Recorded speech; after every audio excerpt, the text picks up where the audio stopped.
Hey guys, this is me Anu. আবারও চলে আসলাম নতুন একটা মিনি ব্লগ নিয়ে। তো আজকে সকাল সকালই স্নানটা একটু সেরে ফেলেছিলাম, কারণ আজকে ছিল একটু গাড়ির পুজো, কারণ দাদা নতুন গাড়ি কিনেছিল তাই। তো দেখো, মনা আর আমি টাটা বাই বাই করে নিলাম। এটা হলো আমার দাদার মেয়ে।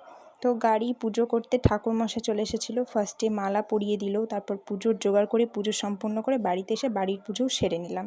বাড়ির পুজো সেরে আমি একটু ফ্রেশ হয়ে নিয়েছিলাম, খাওয়া দাওয়া কমপ্লিট করে আমি রেডি হয়ে নিয়েছিলাম, কারণ আজকে ছিল আমাদের একটা ইনভিটেশন।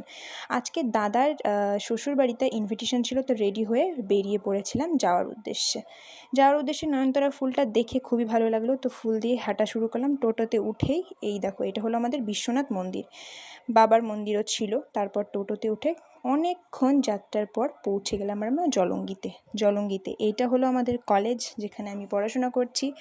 তারপর টোটোতে অনেকটা রাস্তা যাওয়ার পর ওখান থেকে আমরা পৌঁছে যাই জলঙ্গি। তারপর তোমরা দেখতেই পাচ্ছ কৃষ্ণচূড়া ফুলের গাছ, যেটা আমার খুবই ভালো লাগে।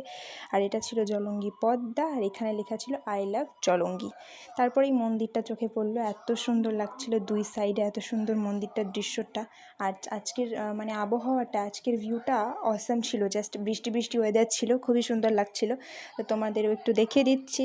তো অনেকটা রাস্তা যাওয়ার পর আমরা নেমে পড়েছিলাম প্রায় জলঙ্গির ওইখানটায়। জলঙ্গি থেকে আমরা স্বপনপুরের উদ্দেশ্যে আবার একটা টোটো ধরেছিলাম। স্বপনপুর থেকে নেমে আমরা অনেকটা ভেতরে, যেহেতু দাদার শ্বশুরবাড়িটা অনেকটাই ভেতরে, তাই দাদার শ্বশুরবাড়িটা ছিল জয়রামপুরে।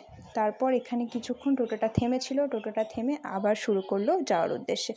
অনেকক্ষণ জার্নির পর আমরা পৌঁছে গিয়েছিলাম দাদার শ্বশুরবাড়ি পৌঁছেই দাদার ছেলের সাথে একটু মজা করে নিলাম। এটা হচ্ছে সৌজন্য, আমার দাদার ছেলে। ওকে ক্যাডবেরি দিলাম, যেহেতু ক্যাডবেরি নিয়েছিলাম ওর জন্য। ক্যাডবেরি দিতেই ও প্রচণ্ড খুশি হয়ে গিয়েছিল। তারপর বৌদি দিয়ে দিয়েছিল প্রসাদ খেয়ে নিলাম, সন্দেশ খেয়ে তারপর ক্ষীরের নাড়ু খেয়েছি। ক্ষীরের নাড়ু কে কে পছন্দ করে অবশ্যই জানিও, আমার তো খুবই ভালো লাগে। তারপর এক ঝলকে পুজোর দৃশ্যটা দিয়ে দিলাম, এটা হলো নারায়ণ পুজো। তারপর ফল প্রসাদ খেয়ে আমি ড্রেসটা একটু চেঞ্জ করে নিয়েছিলাম, বসেই ছিলাম। তারপর বসে থাকতে থাকতে বৃষ্টি বৃষ্টি ওয়েদারটা একটু দেখছিলাম। তারপর খাওয়া দাওয়া কমপ্লিট করে নিলাম, বৌদি খেতে ডেকেছিল। তো খাওয়া দাওয়া কমপ্লিট করে একটু হাতটা বাইরে দিয়ে বৃষ্টিটা উপভোগ করছিলাম।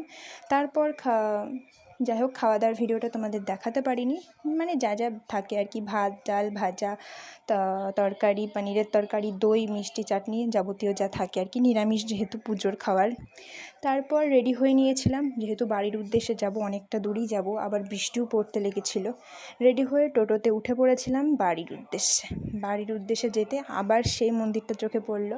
মন্দিরটা দেখতে সত্যিই খুবই সুন্দর ছিল, জানি না কি মন্দির, তবে খুবই সুন্দর ছিল। তারপর বাড়ির উদ্দেশ্যে যেতে যেতে আবার সেই কৃষ্ণচূড়া গাছটা দেখতে পেয়েছিলাম।